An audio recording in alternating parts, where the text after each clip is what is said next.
نحمده ونصلي ونسلم على رسوله الكريم اما بعد فاعوذ بالله من الشيطان الرجيم بسم الله الرحمن الرحيم وما كان لنفس أن تموت إلا بإذن الله كتابا مؤجلا ومن يرد ثواب الدنيا نؤته منها ومن يرد ثواب الآخرة نؤته منها وسنجزي الشاكرين صدق الله العظيم۔ محترم ناظرین، آپ کے سامنے قرآن کریم کی ایک آیت تلاوت کی ہے۔ اللہ تبارک و تعالی فرماتے ہیں کہ وَمَا كَانَ لِنَفْسٍ أَن تَمُوتَ إِلَّا بِإِذْنِ اللَّهِ، کہ کسی بھی انسان کے اختیار میں نہیں ہے، اس کی طاقت میں نہیں ہے، اس کی اپنی اپروچ نہیں ہے کہ وہ مر جائے، مگر یہ کہ اللہ کا حکم ہوتا ہے اور اللہ کی اجازت سے اسے موت آتی ہے۔ اور پھر فرمایا کہ یہ موت کتابا مؤجلا، اللہ تبارک و تعالی نے مقررہ وقت میں لکھی ہے۔ اور آگے یہ فرمایا کہ جو دنیا کا طالب ہے، یعنی جو چاہتا ہے کہ اس کے اعمال کا بدلہ اسے دنیا میں ملے، تو ہم اسے وہ بدلہ دنیا میں دے دیتے ہیں، اور جو چاہے کہ اسے اس کے اعمال کا بدلہ آخرت میں ملے تو ہم آخرت میں بدلہ دیتے ہیں، اور ہم شکر گزاروں کو اچھا صلہ دیتے ہیں۔ اب ایک سوال اور اعتراض کیا جاتا ہے کہ جب موت کا وقت مقرر ہے اور اذا جاء اجلهم لا يستأخرون ساعة ولا يستقدمون، جب موت کا وقت آ جائے تو وہ ایک لمحہ نہ آگے ہو سکتی ہے اور نہ پیچھے ہو سکتی ہے، اور جب موت کو کوئی بھی ٹال نہیں سکتا، جب موت کو کوئی بھی روک نہیں سکتا، جب موت کے سامنے کوئی آبسٹیکل نہیں ہے، کوئی بیریئر نہیں ہے، کوئی رکاوٹ نہیں ہے، تو پھر کسی دوسرے انسان کو کسی کی موت کا ذمہ دار کیوں ٹھہرایا جاتا ہے؟ یہ ایک اہم سوال ہے۔ کوئی کسی کو قتل کرتا ہے، کوئی خودکشی کرتا ہے، کوئی کسی کو زہر دیتا ہے، کسی بھی وجہ سے وہ مر جاتا ہے، جس میں دخل ایک دوسرے انسان کا ہوتا ہے،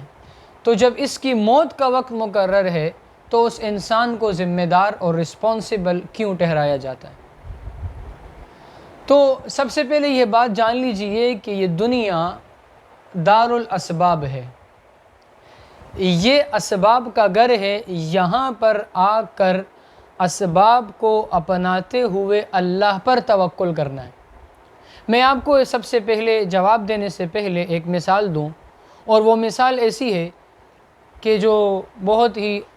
مشہور و معروف ہے۔ حضرت عیسیٰ علیہ السلام جب تشریف لائیں گے اور آسمانوں سے اتریں گے، اور جب دمشق کی جامع مسجد میں پہنچیں گے اور مینار پر آئیں گے، تو وہاں پر کھڑے ہو کر فرمائیں گے کہ میرے لیے سیڑھی لے آؤ۔ اب سمجھنے کی بات یہ ہے کہ جب اتنی اونچائی سے، اتنی فضا سے، جہاں اربوں سال لگے، وہاں بغیر کسی سبب کے نیچے اترے، اور اب اس دنیا میں پہنچ کر مسجد کے مینار پر صرف وہاں سے نیچے آنے کے لیے سیڑھی کا تقاضا کریں گے، بیکاز کہ یہ دنیا اسباب کا گھر ہے، یہاں پر انہیں چاہیے کہ وہ سبب ہو، لہٰذا وہ سیڑھی کے ذریعے اتریں گے۔ تو اسی طریقے سے اسباب ظاہری ہوتے ہیں،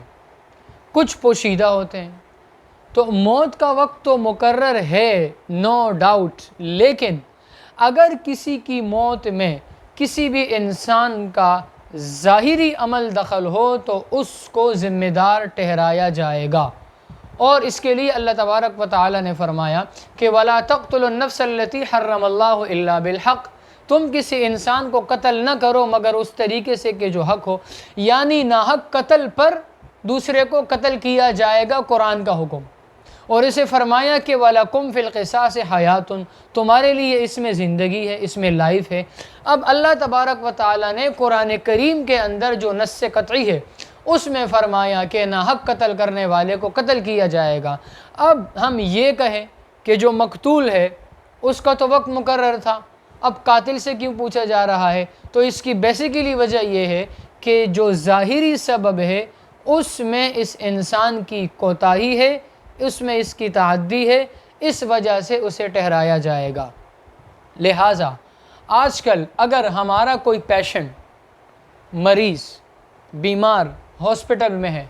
اور اللہ نہ کرے اس کی وہاں موت ہو جاتی ہے تو ہم وہاں ڈاکٹرز کو مارنا شروع کر دیتے ہیں، ہاسپٹل کے شیشے توڑنا شروع کر دیتے ہیں اور نرسز کو برا بلا کہنا شروع کر دیتے ہیں اور پھر احتجاج کرتے ہیں، رکاوٹیں پیدا کرتے ہیں۔ لہٰذا یہ احتجاج طریقہ کار یہ غلط ہے، البتہ اس کے لیے قانونی اور سنجیدگی کی راہ اختیار کی جائے اور قانون کا طریقہ اختیار کیا جائے۔ اسی لیے اس کا جواب یہ ہے کہ موت کا وقت تو بہرحال اگر وہ قتل نہ بھی کرتا، اگر وہ زہر نہ بھی دیتا تو یہ انسان اس وقت اپنی موت مر جاتا، کیونکہ اللہ تبارک و تعالیٰ کی بات جھوٹی ہرگز نہیں ہو سکتی۔